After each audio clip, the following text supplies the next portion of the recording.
C'est-tu moi ou bien la météo est devenue complètement folle? Non, mais si on recule, il y a à peu près une semaine. Il y a une semaine, on était en plein décembre, on recule. Là. Il y a une semaine, on est en plein décembre, il n'y a pas de neige. Non, il n'y a pas de neige dans les rues. Je fais du skate. Je fais du skate dans les rues, il n'y a pas un crin de neige, il y a du monde qui font du patin à roulette puis du vélo sur le bord de la rue. Puis là, on se demande, Maud t'a dit, on va-tu avoir de la neige à Noël? Elle est tombée où la neige? Où se caler la neige? Comment ça se fait qu'il tombe pas de neige? Puis là, vlam, paf, v'là que tout d'un coup, là, la neige, elle tombe tout d'un coup. Le monde était quasiment en train de se faire bronzer sur leur pelouse, là. Puis tout d'un coup, ils se ramassent sous 6 pieds de neige. Pouf! Bang! One shot! Il se met à venter, à neiger, au point où les fils électriques arrachent un peu partout au Québec. La neige tombe en 3-4 jours. En 3-4 jours, il tombe l'équivalent quasiment de tout le mois de décembre en termes de neige. Pas mal là. On voyait la pelouse. C'était vert il y a une semaine. Maintenant, il y a des bancs de neige de 6 pieds. Quasiment, à certaines places. Ça fait que là, on a une drôle de température, pas comme les autres. Il fait fret, il y a du vent, il y a des places où il neige, qui mouille, il y a du verglas, ça gèle, ça dégèle, ça gèle, ça dégèle, ça gèle, ça dégèle. On a à peu près 3 ou 4 printemps puis d'automne en une semaine. Il y a de la neige jusqu'à Buffalo, les États-Unis, New York est plongé dans l'état de crise. Il y a même des morts, des gens qui sont morts de froid aux États-Unis, tellement qu'ils sont pas habitués d'être collés à la frontière canadienne et au grand froid de nos grands hivers canadiens et québécois. Mais c'est pas tout. Un événement assez rarissime, très rare, quelque chose qui arrive vraiment pas souvent, là. Ben là, il y a de la neige au Mexique. Eh oui, on peut fêter maintenant Noël au Mexique sous la neige. En tout cas, là, je ne sais pas c'est qui le scénariste qui a écrit le film le jour d'après, là. Mais d'après moi, c'était... C'était un écrit prémonitoire. Post-apocalyptique. J'ai l'impression, suite à cette pandémie de COVID-19, là, cette pandémie sanitaire de plein de maladies qui arrivent de partout puis qui sortent d'un peu partout, les petits bobos qui sortent partout dans l'humanité, ben j'ai l'impression qu'au lendemain du film de fiction post-pandémique qu'on a vécu, on a changé de genre. Puis là, on est complètement plongé dans un film de catastrophe naturelle. Tout ce qui manque là-dedans, pour vrai, c'est Arnold Schwarzenegger. C'est tout ce qui manque. Il est où Arnold Schwarzenegger là-dedans? Pour nous sauver de la crise climatique. Non, mais c'est parce que c'est vraiment plus les hivers que je me souviens. Vous souvenez-vous des hivers qu'on avait avant vous autres?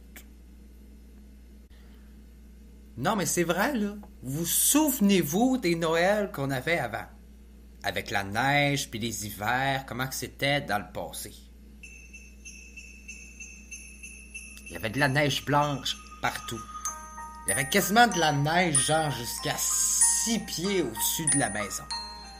On préparait Noël en regardant la neige blanche tomber dehors. Maudit qu'il y en avait de la neige. On se glissait, on faisait des forts, on jouait quasiment à la guerre des tucs. Puis à un moment donné, sont arrivés les changements climatiques. Ouais, là, il s'est mis à mouiller, à avoir du verglas, à avoir du vent. Les fils électriques se sont mis à lâcher. La neige s'est mise à fondre. C'est rendu qu'on voit de la pelouse en plein décembre. La pelouse est verte en plein décembre. Il mouille, on se croirait l'automne. On se demande quasiment il est passé où l'hiver. Les lacs prennent de plus en plus de temps à geler. Hey, on peut même plus mettre une cabane à pêche, c'est rendu quasiment qu'on a les deux pieds dans l'eau. Bienvenue au Québec de 2025. Un Québec sous les palmiers. Plus besoin de prendre un billet d'avion puis d'attendre à l'aéroport 12 heures à cause des grosses tempêtes. Ben non. Viens profiter du sable des beaux lacs et des plages du Québec en ce beau 24 décembre. Viens te baigner dans la belle zone récréo-touristique et exotique du Québec victime des changements climatiques. C'est pas pire pantoute dans mon histoire.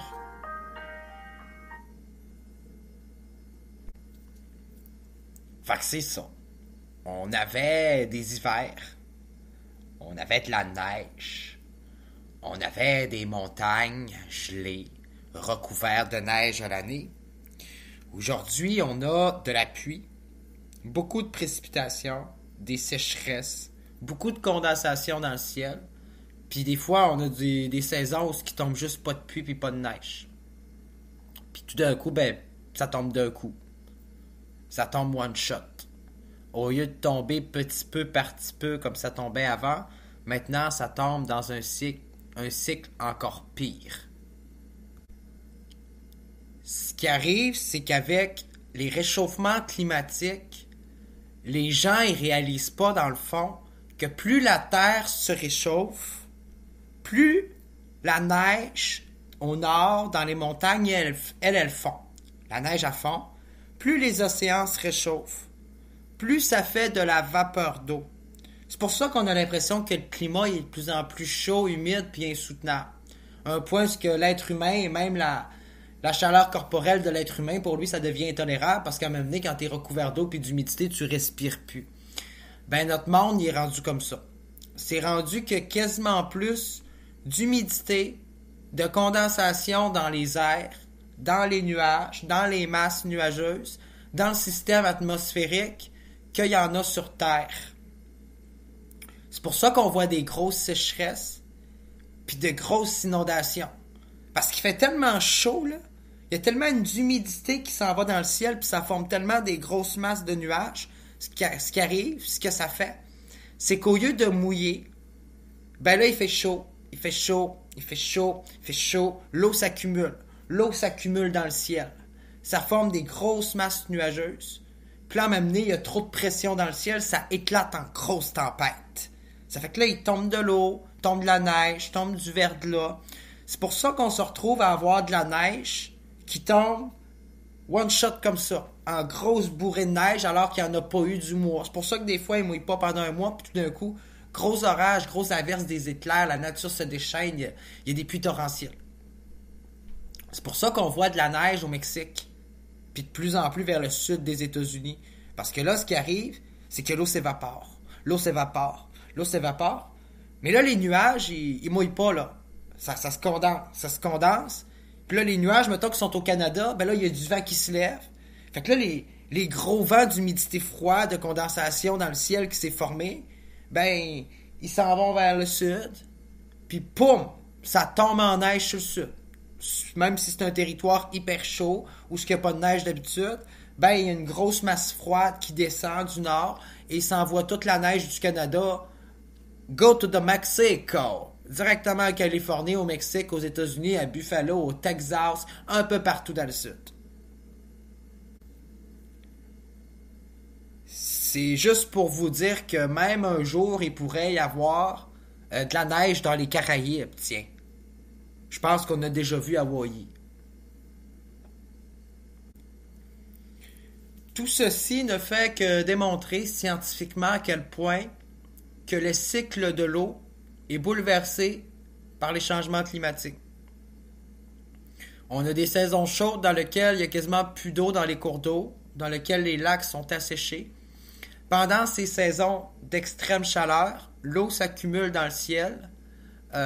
L'H2O, toutes les molécules d'eau sur la Terre, sous forme liquide, se transforment en état gazeux. Et en étant en suspension dans le ciel, cette eau voyage un peu partout dans le monde et elle retombe en masse sur nos villes, sur nos territoires, à des endroits où habituellement les pluies tombaient tranquillement un peu partout. Maintenant, elles se condensent en grosses masses nuageuses qui sont probablement repoussées par la grosse industrie, la grosse chaufferie humaine qu'on est nous-mêmes là, en termes de gaz carbonique et d'hydrogène atmosphérique. Donc, probablement que ces gaz-là sont repoussés par l'activité humaine, par nos chaleurs et les voyages de l'Occident, d'un continent à l'autre, d'un océan à l'autre aussi. Et ça fait en sorte que, voilà, le climat est complètement déréglé. Les précipitations sont rendues de plus en plus imprévisibles, incontrôlables. C'est au lieu de tomber puis d'avoir un cycle plus sain, c'est rendu que le cycle de l'eau semble manquer d'eau à quelque part ou trop consommer d'eau à quelque part et ça entraîne toute une défaillance de ce qu'on appelle au Québec le cycle de l'eau qui est tellement important pour nos barrages. Parce qu'en langage commun, en bon joueur, dans le fond, ce que ça veut dire, c'est que mettons que tu as un beau bassin d'eau d'Hydro-Québec, ben là, quand il fait chaud, ce bassin-là, il s'évapore tout dans le ciel. Puis même rendu à l'hiver, de ce qu'on se rend compte, c'est qu'il y a encore de la condensation, de l'humidité qui sont accumulées en masse nuageuse dans le ciel, puis ça tombe en grosse neige, subitement, ou en grosse pluie torrentielle sur nos villes, et ça crée des blizzards, des déluges, des catastrophes climatiques. Ça va être le temps de considérer les tempêtes hivernales comme un désastre naturel. C'est pas drôle de dire ça. Je pensais pas qu'on allait finir un jour par revenir à des hivers meurtriers et tueurs.